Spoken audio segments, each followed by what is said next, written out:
বৃষ্টি হবে আর খিচুড়ি হবে না, তা তো হবে না। তাও আবার এই সুন্দর সকালে। বৃষ্টির দিনে খিচুড়ির কথা শুনলেই মনটা অন্যরকম হয়ে যায়। ধোয়া ওঠা গরম খিচুড়ি, সাথে ডিম ভাজি।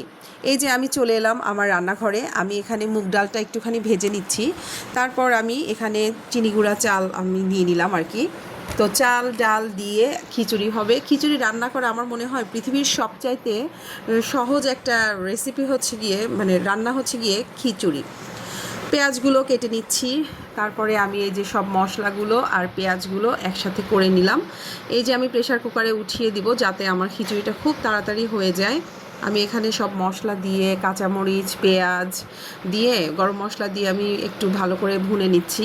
তারপর আমি এখানে রসুন বাটা আদা বাটা দিয়ে দিলাম। তারপরে হলুদের গুঁড়া মরিচের গুঁড়া জিরা গুঁড়া সব একসাথে দিয়ে আমি সুন্দর করে চালটা দিয়ে আমি এটা ভালো করে ভুনে নিব। এটা ভুনে নেওয়ার পরে পানি দিয়ে দিব, ব্যাস। আর প্রেশার কুকারে তো খুবই তাড়াতাড়ি হয়ে যায়।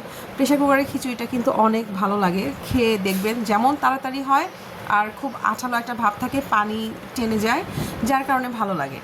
তো এই তো আমি এখানে মশলাটা আবার কষিয়ে নিচ্ছি। তারপরে আমি চালটা দিয়ে ভালোভাবে মশলাটা কষিয়ে নিয়ে আমি এখানে একবারে পানি দিয়ে দিব। সকাল সকাল এই মানে মনে হলো যে আপনাদের ভাইয়া আর আমার মেয়ে তাড়াতাড়ি করে স্কুলে চলে যাবে, ও তাড়াতাড়ি অফিসে চলে যাবে। তো ভাবলাম যে আমি আজকে ডালে চালে খিচুড়ি করে ফেলি আর ডিম ভাজি। আর খিচুড়ির সঙ্গে ডিম ভাজির কম্বিনেশান তো জোস একটা কম্বিনেশান।